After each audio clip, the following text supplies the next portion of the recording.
मुखमंडल पर स्वर्ण आभा, जैसे ललित ललाम है माँ। आहा। परिभाषित अगर करना चाहे तो मुखमंडल पर स्वर्ण आभा, जैसे ललित ललाम है माँ। शीश पर आशीष मंगल, चरण कमल प्रणाम है माँ। निर्झर सी है निर्मल निश्चल, निर्विकार निष्काम है माँ। सुबह माँ। बनारस सी अति सुंदर, सुखद अवध की शाम है माँ। मुखमंडल बताइए। पर स्वर्ण आभा, जैसे ललित ललाम है माँ। क्या शीश बात पर है। आशीष मंगल, चरण कमल प्रणाम है माँ। निर्झर आहा। सी है निर्मल निश्चल, निर्विकार निष्काम है माँ। पतित पावन सुखद सुहावन, बहुत प्यारा नाम है माँ। और जब जब उसकी ओर निहारो, लगता चारों धाम है माँ। जब जब आहा। उसकी ओर निहारो, लगता निहारो। चारों धाम है माँ। काम एक है माँ। बेसिक ये लेकर मैंने बात करने की कोशिश की है। और माँ के क्या। एक संकल्पना को साकार करने की कोशिश की कि जैसे मैं तुतलाकर बोलूं तो मजाक का विषय बन जाएगा। बचपन में हम जी। करते थे, तुतलाकर ही बोलते थे। माँ अकेली माँ है, उसने कहा बोल बोल, तो हम बोलना सीख गए। अगर माँ ने उस दिन मजाक कर दिया होता हमारा, तो हम बोलना नहीं सीख पाते, घुटने घुटने चल रहे थे, कोई अच्छी उपलब्धि नहीं थी। माँ ने कहा उठ खड़े हो चल, तो हम चलना सीख गए। मैंने कहा पूरी हमारी सभ्यता के विकास की गाथा जहाँ केंद्र बिंदु पर रुक जाती है जाकर, वो माँ है। और माँ को क्या मैं बात है। परिभाषित कर रहा हूँ, इस कविता के शिल्प की दाद ये देना कि मैं खुद ही उपमाएं दे रहा हूँ, और मैं ही खुद ही उसको कॉन्ट्रडिक्ट कर रहा हूँ।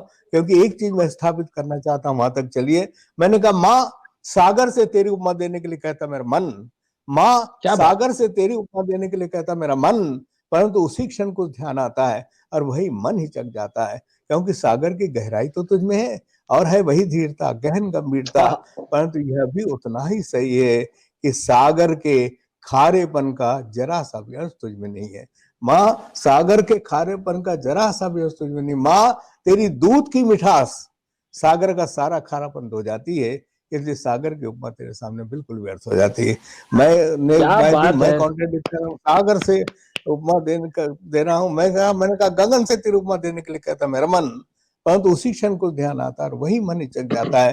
क्योंकि गगन का विस्तार तो तुझ में है, और है वही विशालता निश्चल निर्मलता। परंतु यह भी उतना ही सही है कि गगन की अंतहीन दूरी का जरा सा भी अंश तुझ में नहीं है। गगन की अंतहीन दूरी का अंतहीन दूरी जरा का। सा भी अंश तुझ में नहीं है माँ। कॉन्ट्रेडिक्ट कैसे किया देखिए पंकज भाई। गगन की जी। अंतहीन दूरी का जरा सा भी अंश तुझ में नहीं माँ। तेरी गोद की समीपता में गगन की अंतहीन क्या दूरी खो बात है। जाती है। इसलिए गगन की उपमा तेरे सामने बिल्कुल व्यर्थ हो जाती है। मैंने व्यर्थ कहा हो जाती सागर, है। मैंने कहा गगन, माँ सूरज से तेरी उपमा देने के लिए कहता मेरा मन। परंतु उसी क्षण को ध्यान आता है, और वही मन ही चक जाता है कि सूरज की ऊर्जा तो तुझ में है, और है जन जन को जीवन देने की क्षमता, मन को छूने वाली ममता। परंतु यह भी उतना ही सही है कि सूरज की झुलसाने वाली तेज तपन का जरा सा भी तुझ में नहीं है। झुलसाने वाली तेज तपन का जरा सा भी तुझ में नहीं है माँ।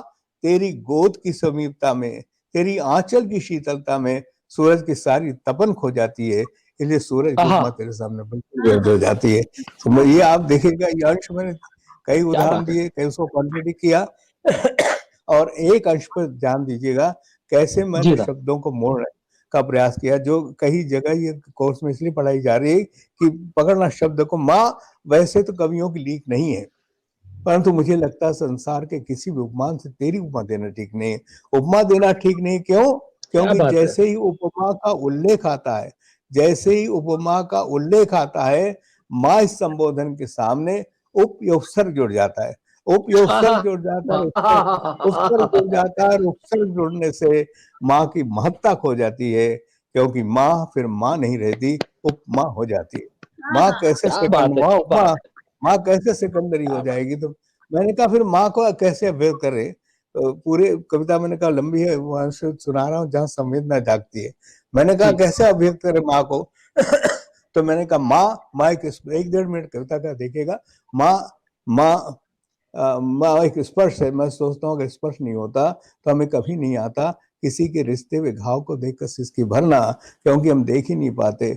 बच्चे को चोट लगने पर ममता की आंखों से आंसू का झरना। शरीर विज्ञान एनाटॉमी में कहीं नहीं लिखा साहब कि किसी को चोट लगे आप रोने लगे। अकेली माँ है, माँ की संवेदना देखिए कैसा, जो कि बच्चे को चोट लगती है और माँ रोने लगती है। माँ एक स्पर्श है मैं सोचता हूँ कि स्पर्श नहीं होता तो हमें कभी नहीं आता किसी के रिश्ते में घाव को देखकर सिसके भरना, क्योंकि हम देख ही नहीं पाते। बच्चे को चोट लगने पर ममता की आंखों से आंसू का झरना। शरीर विज्ञान तो हमें सिर्फ इतना बताता है कि जैसे चोट लगती है आंसू सिर्फ उसी की आंख में आता है। वो माँ है जो हमें संवेदना के धरातल पर जीना सिखाती है। शायद इसी कारण दूसरों का दूर देख हमारी आंख भर आती है। और माँ, माँ देखिए शब्द पकड़ना, माँ, माँ एक शब्द है। मैं सोचता हूँ अगर शब्द नहीं होता तो सारी सभ्यता गूंगी रह जाती, क्योंकि हमें कभी बोलने की कला ही नहीं आती। और माँ, माँ एक विश्वास है। मैं सोचता हूँ विश्वास नहीं होता तो हम इतने बड़े नहीं होते, अपने ही पैरों पर खड़े नहीं होते। वो माँ है जिसने गिर गिर कर उठना सिखाया, उठ उठ कर चलना सिखाया, चल चल कर जो हम सभ्यता के चरम शिखर पर आए हैं। ये सारे रास्ते हमें उस माँ के ममत्व ने ही तो बताए हैं। मैं सोचता हूँ अगर माँ नहीं होती तो कैसे ढल पाता सभ्यता की सीपी में मनुष्यता का मोती। हम अपने ही आप से अनजाने रह जाते और हमें कभी नहीं मिल पाते, हमें कभी नहीं मिल पाते, कभी नहीं मिल पाते। ये घर परिवार, ये नेह दुलार, जीवन का बोध, ममता की गोद, तुतलाते बोल, बातें अनमोल, पुलक कर मैया लेती बलैया, मोहक खिलौने, मन रक्षौने, सुरीली मैना, मीठे रस बहना, चहकती चिड़ैया, गाती गौरैया, गुड्डा और गुड़िया, दादी माँ बुढ़िया। ये घर परिवार, ये नेह दुलार, जीवन का बोध, ममता की गोद, तुतलाते बोल, बातें अनमोल, पुलक कर मैया लेती बलैया, मोहक खिलौने, मन रक्षोने, सुरीली मैना, मीठे रस बहना, चहकती चिड़ैया, गाती गौरैया, गुड्डा और गुड़िया, दादी माँ बुढ़िया, पलकों की छाँव, मंचा ठाव, दूध की कटोरी, रस भी नी लोरी, चंदा सा मामा, रिश्तों का जामा, पथ खोजी पाँव, नानी का गांव, नानी की बानी, अनगिनत कहानी, जानी अनजानी, सदियों पुराने किस्से अनमोल, मीठे मृदु बोल। अरे माँ यदि मौन तो बोलेगा कौन।